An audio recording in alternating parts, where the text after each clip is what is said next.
You're listening to 98.7 FM, the YouTube football show called Footballin'. Oh, look who it is. It's RJ Ballin, back at it again with the Footballin' podcast. Here we are again, episode 11. So I'm just going to fill you guys in real quick before we get right into the show. I haven't been here recording this podcast and I haven't been active on this channel for like 3 weeks or so now. So I figured I can't just like roll into this without really addressing that, because like even though there's like very little amount of people that actually see my videos or even watch this podcast at all, like I understand it's like barely anybody, but like if anybody was concerned or like wondering, hey, yo, what happened, bro? I might as well like fill it in real quick. So I'm just going to say in the last couple of like 3 weeks or so, I just been taking like a mental health break, honestly, just because like I've been feeling really depressed and really down, you know, just been like a weird time lately. And also I got like extremely sick. Like I got like a big flu where like I was just like completely dead. I was dead for like a week and a half, bro. Like even after I started getting over it, I was still just feeling like complete ass, like all like for like the week after that. It was just terrible, dude. Like it was like the most sick I've been in the last couple of years, bro. It was terrible, dude. Like absolutely terrible. But like that also just played into the whole like down week or the down couple of weeks there where I was just not feeling it. I didn't have the motivation or the drive to like keep doing this podcast and keep the videos coming out. Like I just didn't want to go on camera. I didn't want to talk. I didn't want to do anything. Like I was like stepping back and I was like, you know what? I'm going to like get myself right real quick. And I'm going to like try to fix this and like be a little healthier and like eat better and work out a little bit and like try to get my way back. And then I'll make my return to the show. So here we are, dude. You know, hey, things are looking up.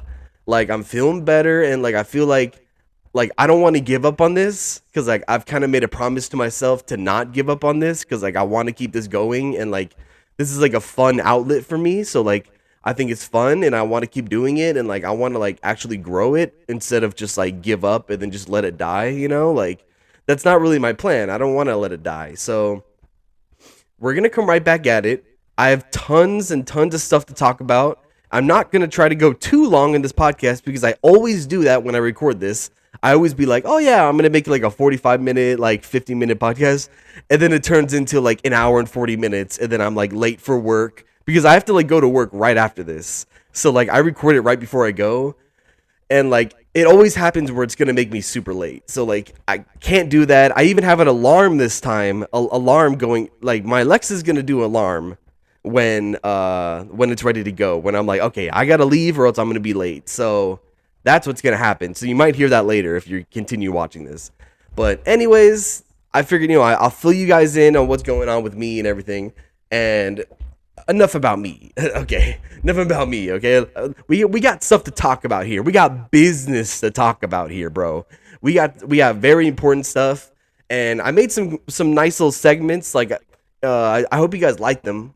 I think they're fun. I think they're cool. And let's get into it, bro. Let's get right into this shit. So the first thing I want to go over is my first segment of the podcast is Overachievers and Underachievers.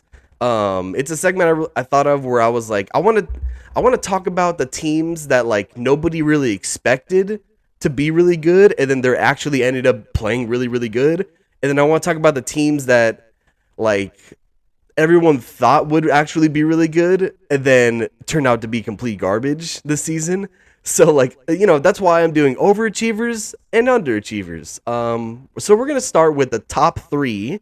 I'm going to take 3 teams that I think are overachieving right now, where like nobody thought they were going to be good. We like their rosters aren't very good and like the quarterbacks aren't great, but like they're still kicking ass and they're still winning games. So let's get into that. Top 3 overachievers of week 6. First team I want to go over is the New York Giants at 5-1. 5-1 in the season so far, after just coming off a very convincing win against the Baltimore Ravens. That's impressive in itself to beat the Ravens and to take down Lamar Jackson and those boys when you're a way less talented team. But you still did it though through great coaching, through a running game, through defense. Like you still got it. Like and that's how they've been winning lately. I want to go over the biggest part of this team. To me, the biggest reason why this team is overachieving, when nobody thought they would be anything, because I didn't think they would be anything either. But I wasn't anticipating Saquon Barkley, the running back that they have, coming back this year healthy, not injured, but healthy, and playing like top tier. Like Barley, dude. Saquon Barkley is the heart and soul of this team. Like this guy, he looks healthy, and really he's playing like one of the best weapons in football right now. Not even just running backs. I'm talking about like wide receivers, running backs, tight ends, any kind of offensive weapon. He's like top 3 right now to me, in my eyes. Like he's carrying this fucking team, dude. I'm telling you, bro. If you watch any game, it's all through the running game. It's all through Saquon. Like they don't have much talent. Like honestly, like the wide receivers, there's really not much there. And like the receivers aren't that great. The tight ends aren't that great. The O-line's not even great. Like the O-line, we all know the O-line's not that great. Even though they drafted a couple tackles in the last couple of years that have actually they look pretty good. They look okay, but like the interior's not really anything to speak about. Not anything nice. So like here's what's also very impressive to me is that Daniel Jones, everybody rips on Daniel Jones. Everybody does not like this guy. And like he's the quarterback. And I don't necessarily disagree. Like I had more hope for Daniel Jones earlier in his career. It's been like 4 years now. Like, you know, it's like it's been a while where like we've seen enough, and I feel like it hasn't really got there. It hasn't been that great, but also he's been on a bad team this whole time. So I mean, I don't know, you know, like this O-line's been so bad. It's never let him. Jesus Christ, my wire's all stuck. I feel like the Giants have never let Daniel Jones really thrive.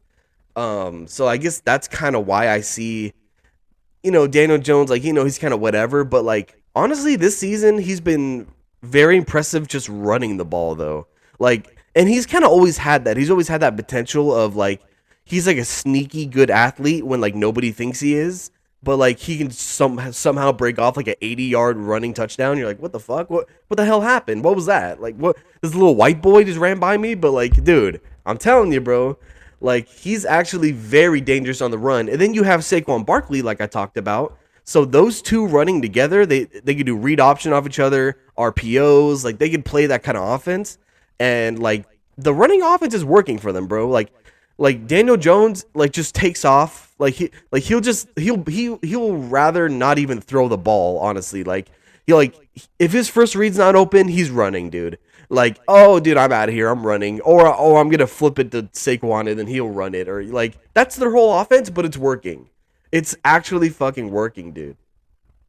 That's what's really impressive about this team. Especially when they played the Packers. Like the last week they played the Packers, Daniel Jones had like a sprained ankle. So everyone thought like, oh, he has a sprained ankle.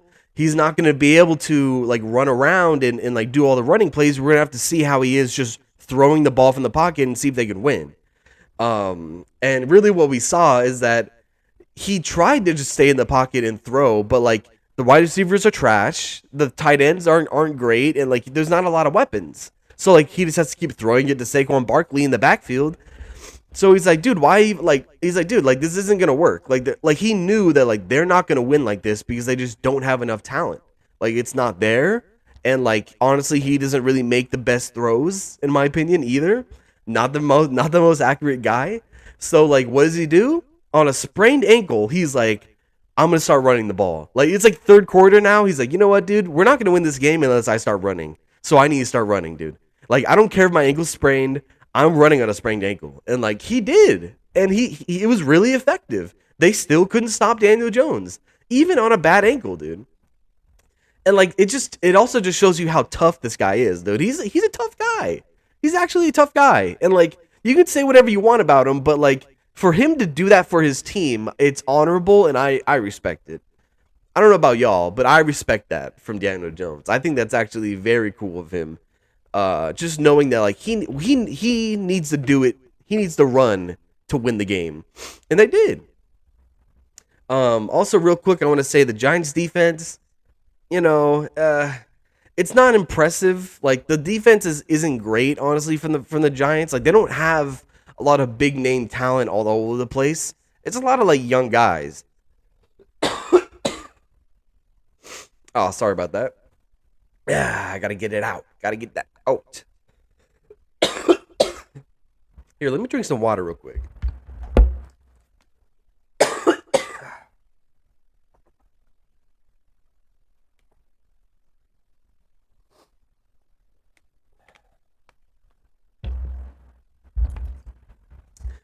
All right. I think I could talk now. Jesus.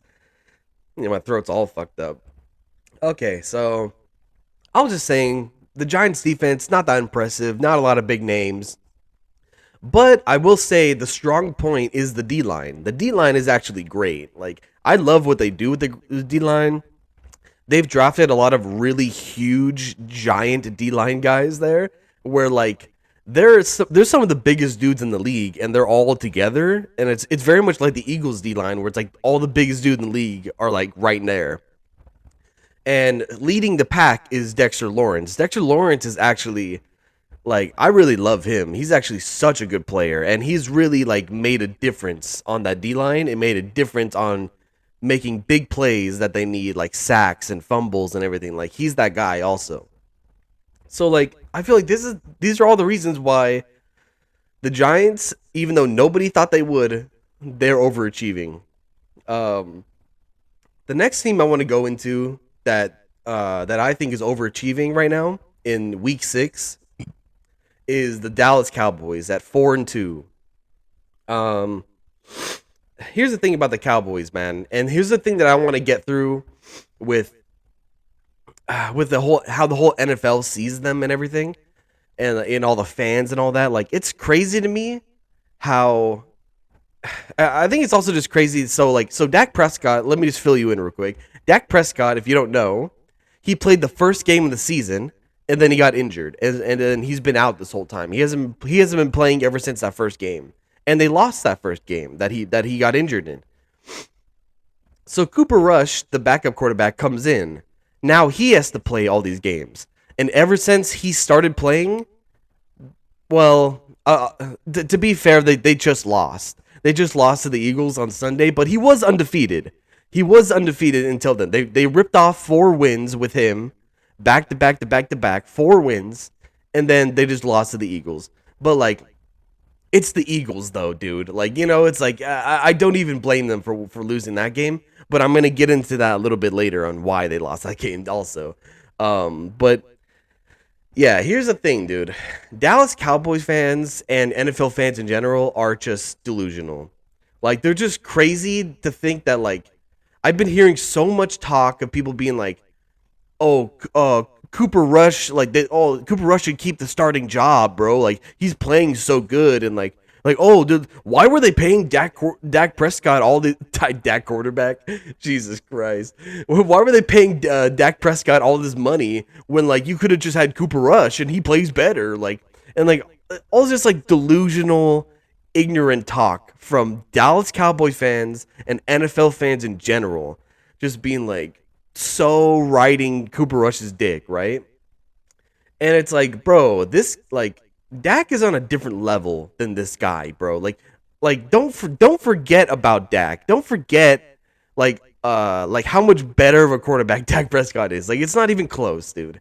And like the only reason why Cooper Rush has been like able to have success in the last 4 games when they won those 4 games. It's because like he barely has to pass the ball. Like he barely has to really do anything because now that they have a backup quarterback in, that Dallas Cowboys offense are like, oh, we're gonna try to make it as easy as possible for him because we know that he's not as good as Dak, right? That's what they're doing. So they're trying to make it as easy and simple as possible for him. So like they're really just going to rely on their running attack, and it's been working. It's been working in every game this season. It's been working where like they have Pollard, and he's the he's the explosive fast back, and then they have Zeke Elliott. Zeke Elliott is like the big body bruiser. He's gonna like get the tough yards and get the tough first downs and on goal line situations. He's kind of that guy. But they have Thunder and Lightning, and the Thunder and Lightning works very well in the NFL. If you don't already know, it's a great combo to have. And also just having like their Dallas Cowboys O line is playing way more physical than they have in the last like 3 or 4 years. From what I've been seeing, they're playing really physical. So like when you have a physical O line, you have a Lightning and Thunder running back duo, and then you just keep riding that. Like they've been riding it every week. They're riding it. Everyone knows they're gonna run, but it still works. And so like that running attack is saving Cooper Rush's ass, right? That's how I see it. Is that it's saving their ass. And then he doesn't even have to do anything. Like Cooper Rush, and then when he does have to pass, like then it's like a very short, easy, just like easy pass. Like right over the middle, he's wide open, like, oh, there he is. Like every game, he only throws like 100 yards, passing yards, like 100 to 150 passing yards. He throws like 10 throws. Like it's nothing. Like he's barely doing anything. When Dak Prescott's out there, when he's playing, they have him throwing the ball like 50 times. And they're like, oh yeah, you need to throw 4 touchdowns for us to win. But like Cooper Rush, like, just go out there and throw like 10 passes for 100 yards, 10 yards a rip, and then we'll just run the ball. Like that's what they do. And like so it's like they're babysitting Cooper Rush. And like it's making people have this false narrative that Cooper Rush is like some way better quarterback that's been sitting on the bench. Like no, there's a reason why Cooper Rush has been a backup quarterback, and there's a reason why he's not starting. Like, dude, come on, bro. Um, I will say that the Cowboys defense is honestly the real reason. Like the running game's great, but the real reason why Dallas Cowboys are actually able to win and overachieve in the league right now is because their defense plays lights out a lot. Like they're gonna let up some stuff, but like they play really lights out, and like we didn't think that they were gonna be a talented group because before the season started, like nah, it was like Randy Gregory was gone, like they started losing a bunch of pieces, and when you looked at the defense, you're like, okay, I like Micah Parsons, I like Trayvon Diggs. But like, Leighton Vander Esch, okay, I mean, I guess, but like, it's like it just wasn't looking great. It wasn't looking great. Like it was looking like, it's not that talented. Like they're probably not gonna do much. But they're really overachieving. The Cowboys defense is like the definition of overachieving. They're playing out of their minds. And special teams too. Even special teams, they're like getting block kicks, block punts, returning for touchdown. Like they're making stuff happen, bro. And like that's how they're winning these games. They're keeping teams under wraps in a low scoring game, so then the Cowboys have a chance on offense to just keep running the ball, wasting time, and then scoring very little. Like they only have to score about 17 to 21 points and they'll win the game. Cuz it's like the defense is going to hold them under like 14 points. Like it's really impressive though. Like the D line is really impressive to me. They play hard and physical. Micah Parsons is already proving that he's like one of the best defenders in this league right now. Like that guy is so dynamic. He's a great pass rusher. He's great in coverage, covering wide receivers and tight ends.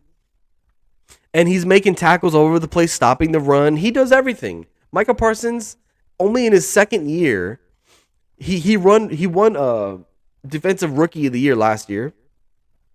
Now this year he's playing even better and like making game-changing plays constantly in every game. He's amazing. Trayvon Diggs is also playing way better this season too. Like last season he got a lot of interceptions, but he also let up a lot of touchdowns, and like he was also getting burnt a lot. Like his coverage was very on and off. But this season he's still getting turnover. He's still getting picks though. Like he is still getting picks, which is awesome. It's helping them win. but he's also not. He's learning not to let up those big touchdowns and get burnt on every play. Like he's playing a lot stickier coverage. I like what I see from him. But they have a good group, bro. The defense is nice, like, and it's really keeping them in these games. So the third team I want to go over, third and last team I want to go over is the Minnesota Vikings at 5-1. I think that they are overachieving for sure, and also like the Vikings.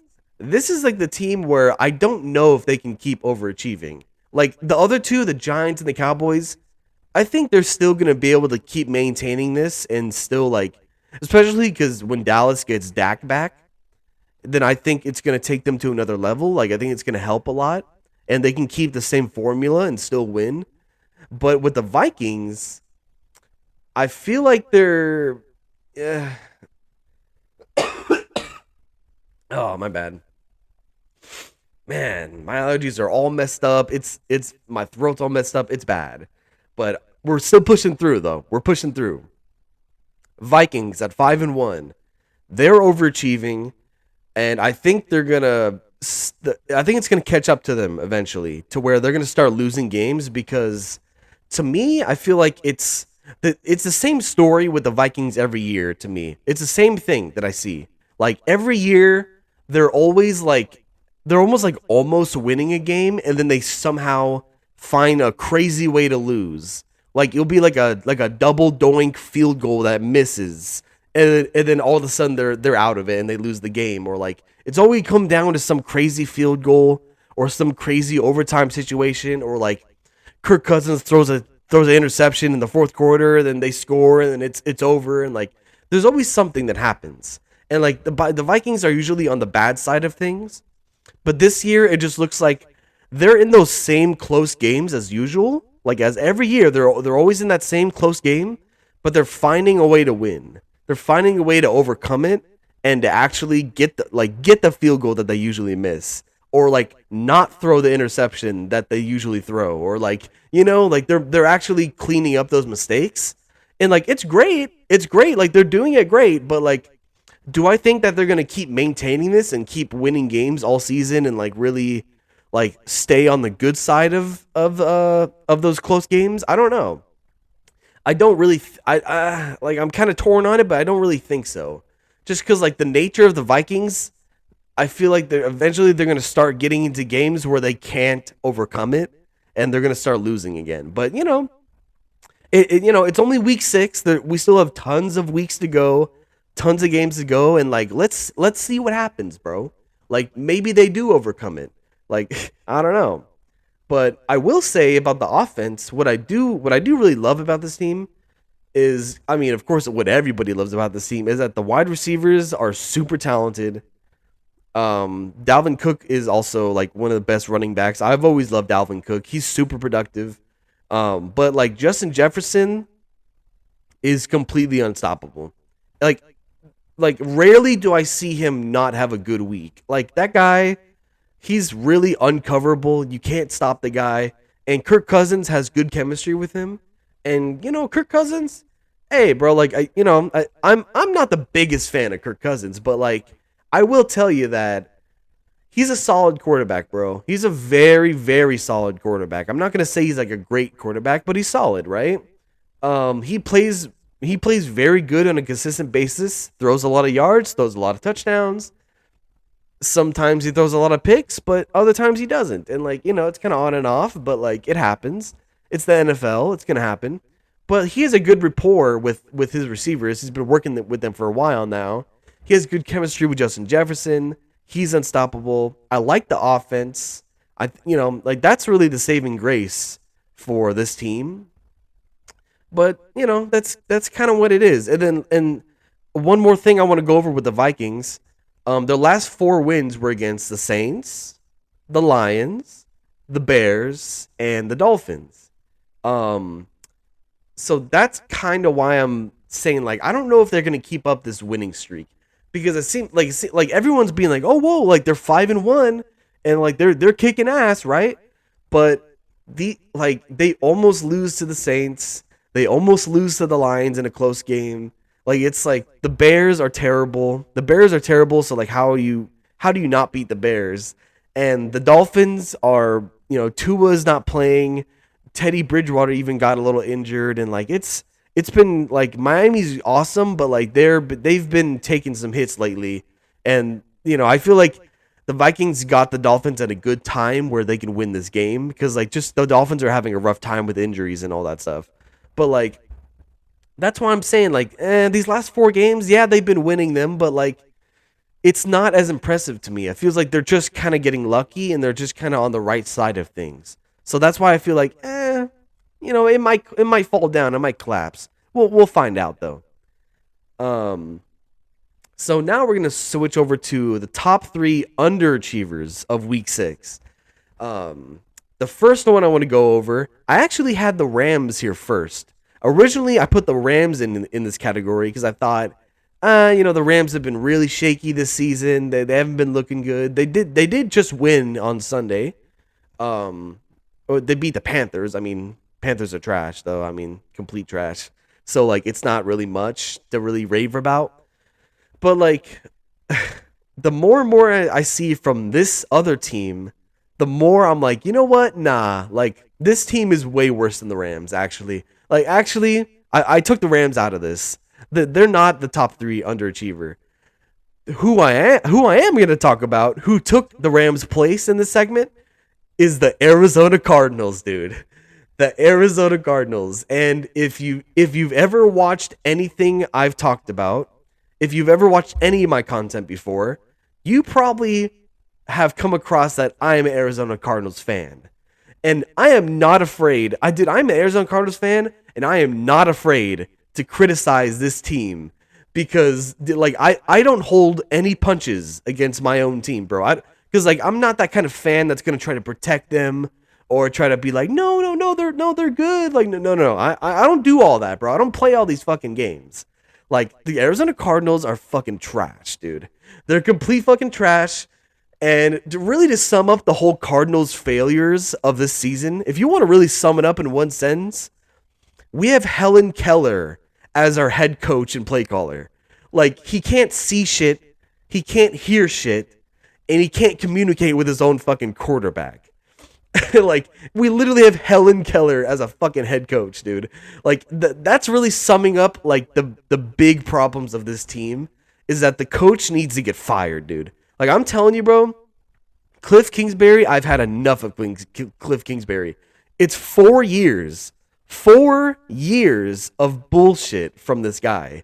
I think people are starting to really come along to the idea that Cliff Kingsbury is over his head.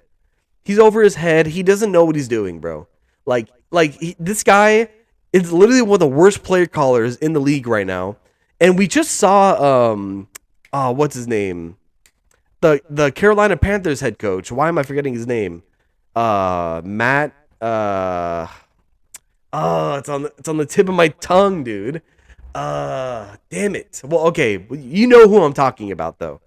I mean, if you watch football, you know, right? Like Carolina Panthers, the head coach just got fired like last week because the team is a dumpster fire. He's been a terrible coach. They fired him. They get him out of here. I'm hoping that's what happens with Cliff in the Cardinals. Like, that's what, as a fan, I'm like praying for that. Like, please fire this guy, dude. He doesn't know what he's doing. And like, Matt Rule. That's who I'm thinking of for the Panthers. I got it. I fucking got it. Okay. So yeah, Helen Keller is our head coach basically. But also, okay, besides the coach and the terrible predictable play calling, Kyler Murray is also an issue, bro. Kyler Murray looks like a different quarterback this year. I'm telling you, dude. Like, he really does look like a different quarterback. I understand. Like, here's the thing. I understand that our coach and play caller is an idiot. I understand that our O-line is injured and not good. I understand that there's so many injuries with the wide receivers. Like, we don't have D-Hop. We don't have Marquise Brown now. Now he's injured. We haven't had Antoine Wesley. He's been injured. Like, all these guys, like Rondale Moore's been injured. Like, all these guys, like all these guys been, even AJ Green got injured. Literally all of the starting receivers got injured. And also, all three running backs for the Cardinals got injured. Like it's been bad, bro. Like I understand Kyler's been dealt a bad hand because his whole starting offense has been injured and out, and the coach is an idiot, and the defense is actually the only thing that's actually good. But like the offense for him, I understand it's bad, but Kyler Murray is still just making bad decisions, bro. He's been a part of why it's been embarrassing to watch this team. Like it's hard to say that, but it's like it's true, dude. Like Kyler has been making very bad decisions, bad reads. Like he's frantic in the pocket.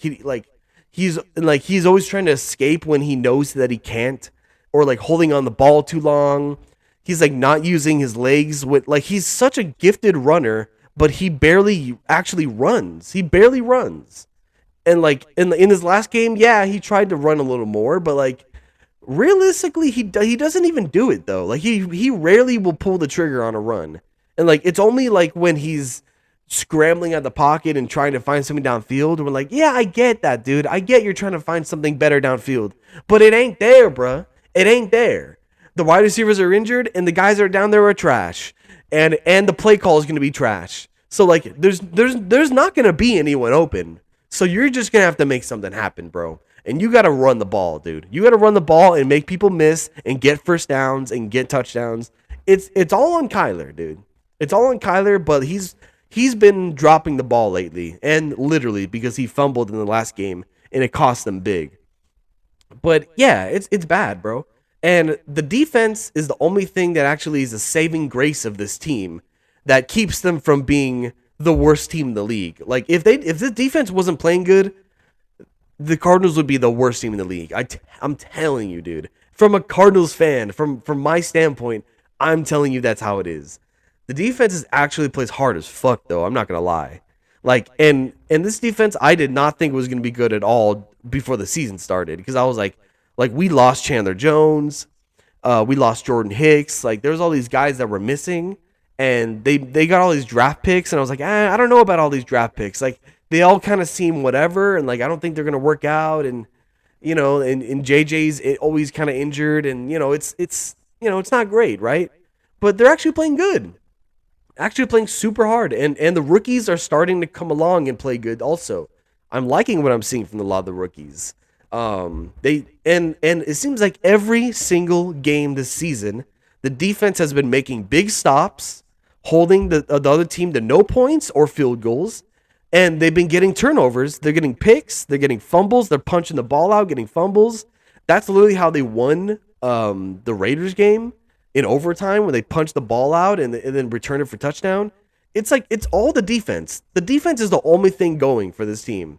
And then like the offense is so embarrassing that they can't score anything to save their life. So that's why this team, the Arizona Cardinals, are a top 3 underachiever of the league right now. They're underachieving hard, dude. Another team that's underachieving in a very hard way is the Raiders. The Raiders at 1-4 right now. So it's not the start that we all thought the Raiders would have, because they look loaded. Like and really what it is, dude, I feel like with the Raiders specifically, I guess the Cardinals might have this a little bit, but the Raiders, it's worse. It's honestly worse for the Raiders, where I feel like they're cursed. Like they have some kind of curse lingering over their whole organization, that it's like they're plagued with dysfunction every year. Every year there's this dysfunction that follows them and they can't get away from it. And like I feel so bad for them, bro. Like, but it's really true, dude. There's something wrong. Like they always find a way to lose. They always find a way to like mess something up or have a mental mistake that costs them the game, or like there's always something, dude. There's always something going bad. There's always something going wrong, or the coach is an idiot, and like it's just it always happens, and I feel bad for them. And I know everybody already thought before the season started that like the Raiders would be last in their division. We kind of all expected that.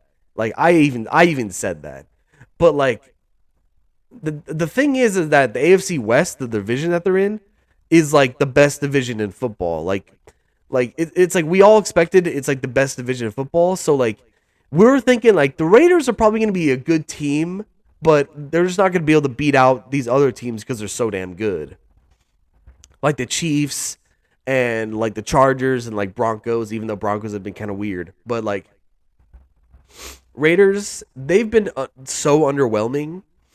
And like I thought they would be way better than this. I thought they would be way, way better than this, but it's just the curse of dysfunction that follows them. I swear that's what it is, dude.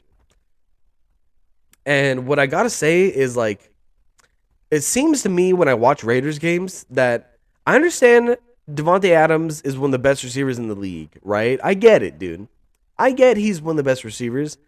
I feel like they're just too reliant on him, and they're too like trying to, like Derek Carr's just trying to force it to Devontae all the time. You know, hey, Raiders fans, let me know if I'm off base. Let me know if like I'm not getting that right, but I feel like I am. I feel like they are too focused on Devontae. They're too focused on him. Even though he's great and he's playing great, like and he has good numbers and everything. It's not that he's not producing because he does. He does produce. But you have these other guys, especially Darren Waller. Darren Waller is just like a freak of nature. And like it's kind of weird to not use him because before Devontae got there, Derek Carr was just forcing everything to Waller, the tight end, and now he's kind of like the forgotten guy, and it's like, bro, like you use your weapons, bro, like spread the ball around because like you got to have a dynamic offense if you want to start winning these games, bro. Like you got to have something else to lean back on, and they have all these weapons, and Hunter Renfrow too.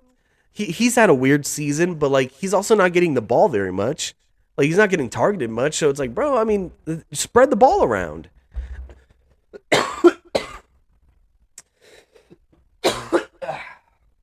Oh man. Oh, I'm just like so flooded with mucus, bro. It's bad. Like, oh man, I can't even get it out. All right, well, we're gonna move on though. But yeah, they're too reliant on Devontae Adams. That's just what it seems like to me, bro. But like, what I have noticed that I do like about the Raiders that I have liked all season. Well, Max Crosby, the defensive end, he's one of my favorite players in the league because just the way he plays is so relentless. He has such a high motor, and like it's really impressive to me. I love what I see from Max Crosby. He's really the shining star on this defense. Really is, bro. He's one of the best pass rushers in my opinion. Like he's that guy, and he gets multiple sacks every game. He makes plays. He gets pressure constantly. He's that guy. But like the rest of the defense doesn't really play up to that. And like the whole defense, the defense as a whole, just happens to make like too many mental mistakes that cost them the game. Especially like the Kansas City game recently. Like last week, the Kansas City game, at the end of the game, they literally like they had two players, like the last play, they had two of their own defensive players like run into each other and fall down on the route downfield. And I was like, bro, like it's like shit like that. We're like, what are you doing, dude? Like, are you guys that stupid? Like, there's always like little mental mistakes that really fuck them over. And it's like, bro, like, get your shit together, Raiders. Come on. Okay, so we're gonna go over the Broncos now. So the Broncos are my next underachieving team of the NFL at 2-4. So I mean, they have more wins than the other teams I talked about. I mean, but like they've been bad though, bro. They've been bad, and they just lost. Like it sucks because so they just played on Monday night. They just played the Chargers. And you know what, dude? Like that was a hard fought loss though. Like the Broncos lose it at the end to a field goal in overtime, and they lose the game. But like it was a hard fought game, dude. I will say, like I know everybody's kind of ragging on the Broncos still,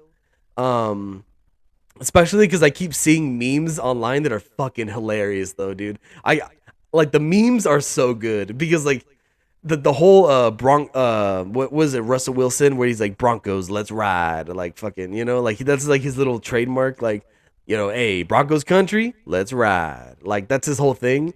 But I keep seeing all these memes of like Broncos country, let's ride. And then like it says like the ride, and it's like a car missing a whole front tire, and then like driving on the freeway all crazy, and then they're like, "Oh hi, how's it going?" Like, "Oh well, we're just driving along here," and while your car is completely fucked, and like it's just like a bunch of memes like that where it's like the ride's so disastrous. That shit is fucking funny, but like but I don't want to rag on them too much for this loss, for the Monday night loss, because it was a hard fought loss, and like Russell Wilson actually played the best I've seen all season. Like he started to look a little bit more like himself, even though he wasn't perfect.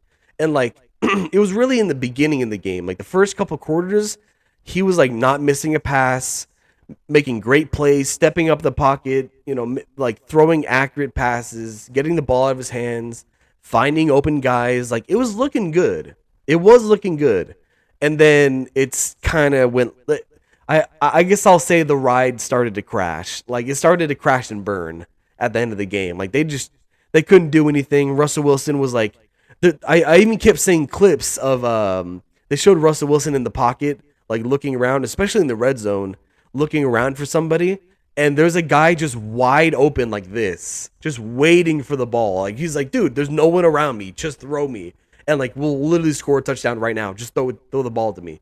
And like Russell Wilson's like, oh, I don't know where to go, like, and then just gets sacked, or like, oh, you throw the ball away. It's like, bro, you did literally have wide open receivers in the end zone for a touchdown, like that could have won you this game, and like he couldn't find him, he couldn't see it.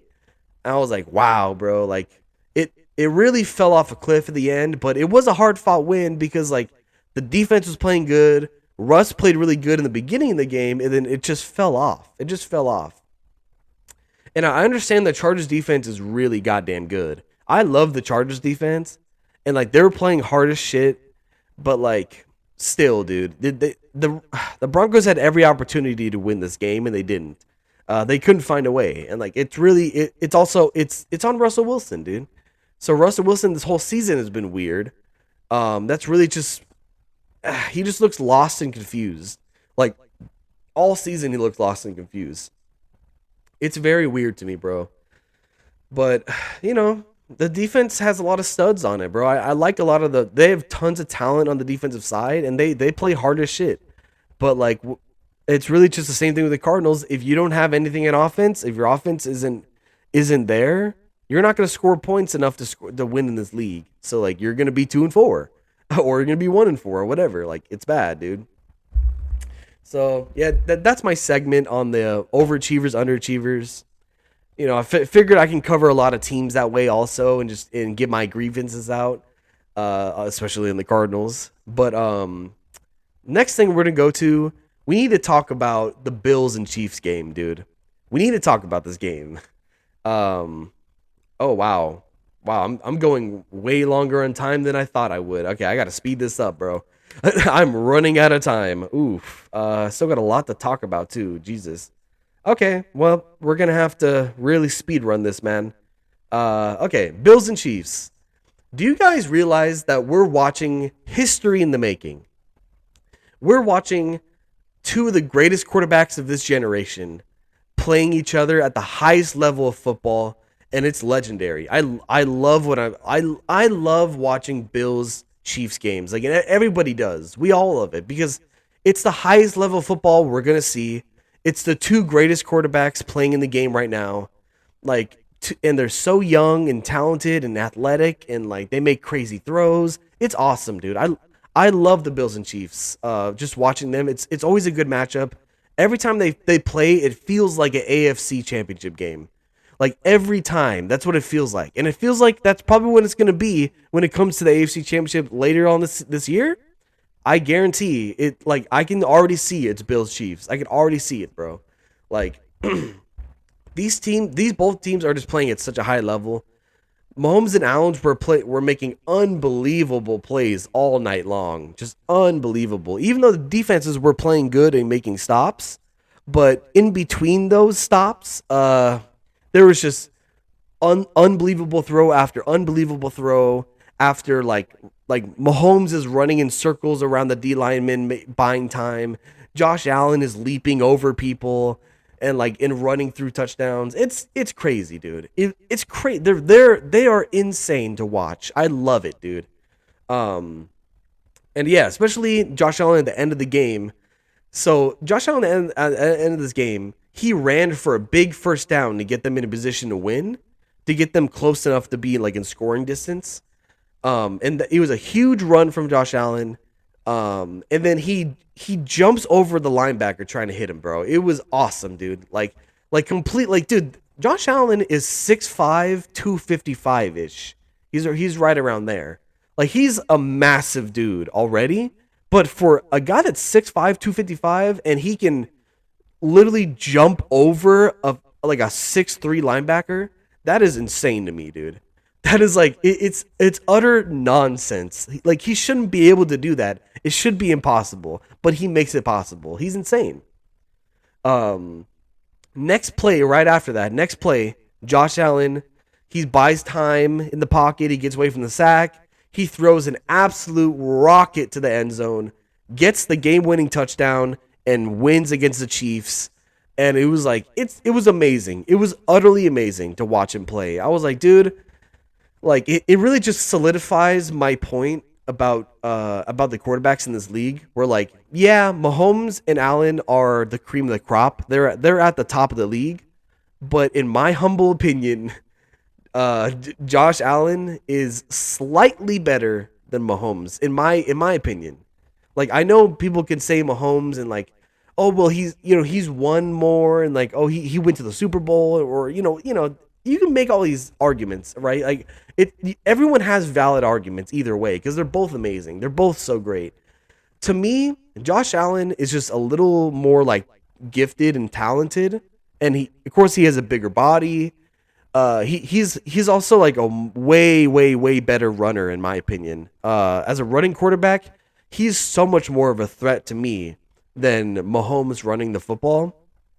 Because Mahomes, he doesn't even really do it that often. He likes scrambling around and buying time so then he can make a throw.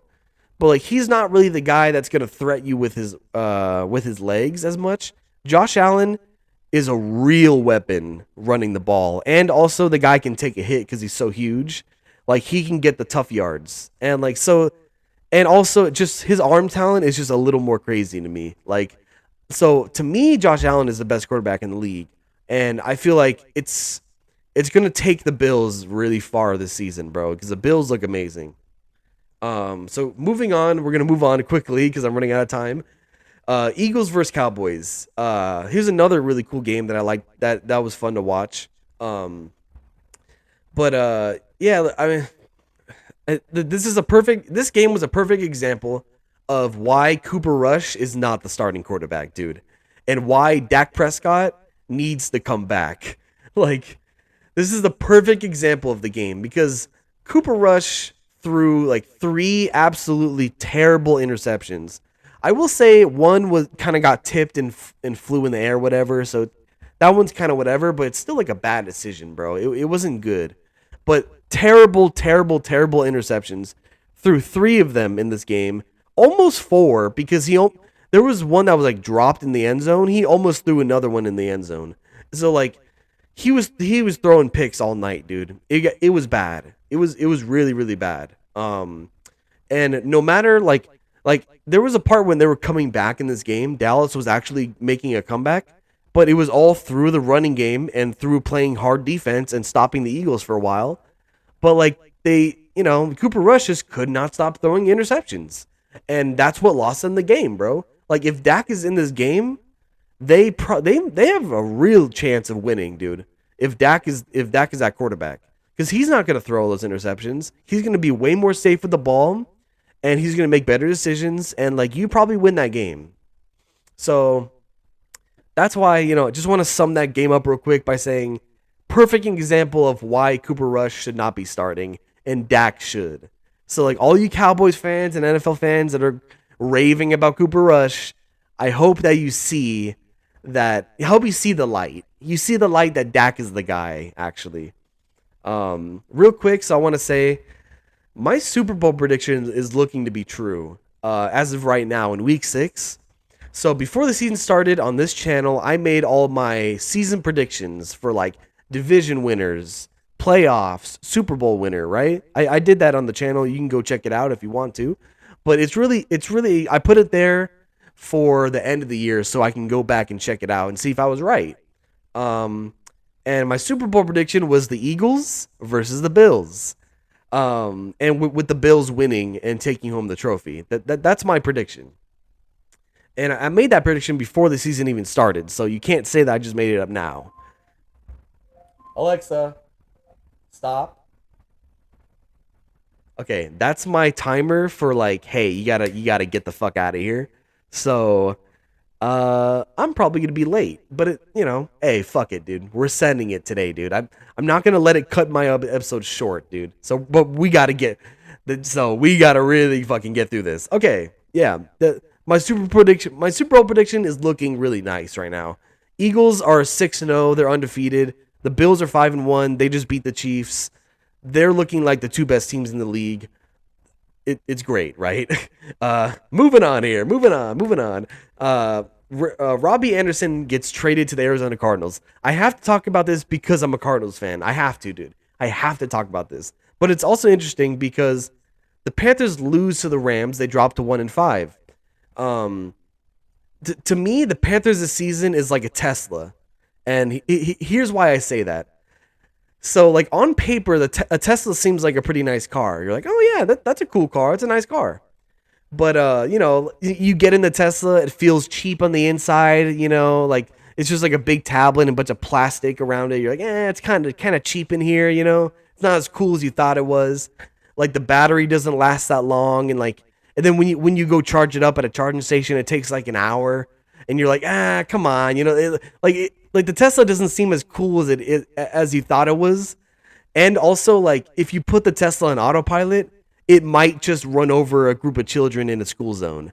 Like, like it's not as reliable as you think it's gonna be. So it's like, I feel like that's how the Panthers were this season. Like, the Tesla looks nice. It seems like a nice car, but it could be a complete disaster. And it was a complete disaster with the Panthers. So they've been terrible. They've been a dumpster fire. Their coach got fired. It's bad. So anyways, Robert Anderson, wide receiver, he gets in an argument on the sideline with Steve Wilkes, like one of their coaches, right? So he gets in an argument with it's clearly they're all heated. They're losing the game. Robbie Anderson's frustrated with the offense. He's not liking it there, of course. Having an argument with Steve Wilkes on the sideline. Steve Wilkes just starts doing this. Like, hey, get out of here. And just kicks Robbie Anderson out of the game and tells him to go to the locker room. And Robbie Anderson's walking off. He's talking shit. He's mad. He's all fed up, and he's walking to the locker room. And I was like, oh, this is not good. This is like, dude, the Panthers are crashing and burning. As we're watching it, they're crashing and burning hard. It's fucked, dude. So literally the next day, on Monday, the next fucking day, the Cardinals make a trade for Robbie Anderson. Like, dude, I was not expecting that shit at all, bro. But it kind of makes sense because Marquise Brown just got injured and he's likely to be out for the 6 weeks for the Cardinals. And, he's a big part of the offense for us. So, like, you know what I'm saying? Like, I guess I kind of see it where, like, the Cardinals are desperate for a receiver, and they see that this guy clearly wants out of Carolina, and Cardinals come right in. Steve Keim, he picks up that phone. He's like, hey, man, I'll give you a 6th-round pick and a 7th-round pick. And then the Carolina's like, yeah, okay, get him the hell out of here, sure. And they got him out of there, dude. Like, it was a done deal. The Cardinals capitalized on that. And, like, you know what?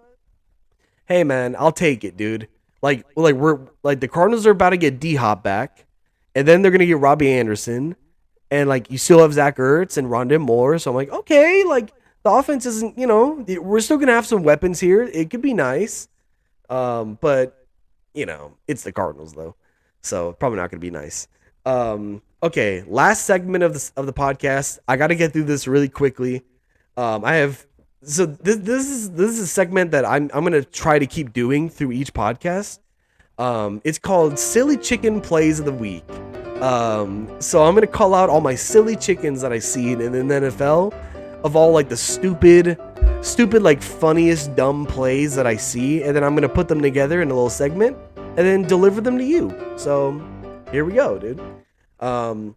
Both are from the Bills and Chiefs game, so I'm letting you know that now.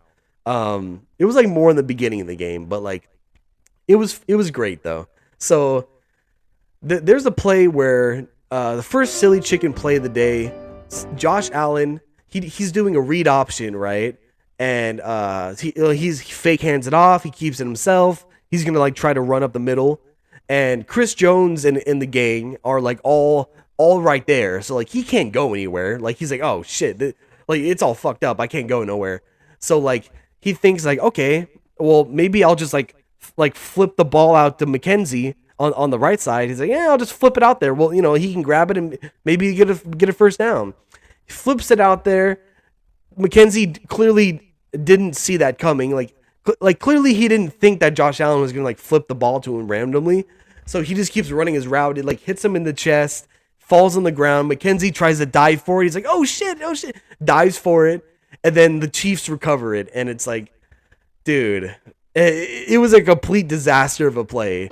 Silly chicken. Very silly chicken, dude. So that's my first play. Silly chicken, the second silly chicken play of the week. Same game, Bills and Chiefs. Bills are on the 3-yard line. It's 4th and goal. They're right there. They're about to score. It's 4th and goal. They have to get this touchdown to get the score, or else a turnover on downs, right? There's a heavy blitz up the middle that makes Josh Allen like run backwards. He has to run backwards and then like throw off his back foot to throw this amazing throw over the middle. It's Isaiah McKenzie again, just like the last play. Isaiah McKenzie again. He's running up the middle on like a little quick slant, and he's actually open. He's actually wide ass open in the middle. Josh Allen saw it. He got it there. The ball's there, and Isaiah McKenzie like trips on his own foot or something. Like I don't know how the hell he tripped, but somehow like trips and he like flails his arms like, oh my god, and the ball just like hits him and just falls on the ground. And that was their only chance to actually score, dude. That was their only chance to actually get the touchdown. It was all set up perfectly. Josh Allen makes a great throw. McKenzie just flails and falls on the ground. I was like, dude, silly chicken. Silly chicken. Like, man, it's like you just can't do it, dude. Like two times in the same game, bro. 2 times in the same game. Like he caused a fumble and he dropped the touchdown by tripping over his own foot. Okay, bro. Silly. That's a silly chicken of the week right there, dude.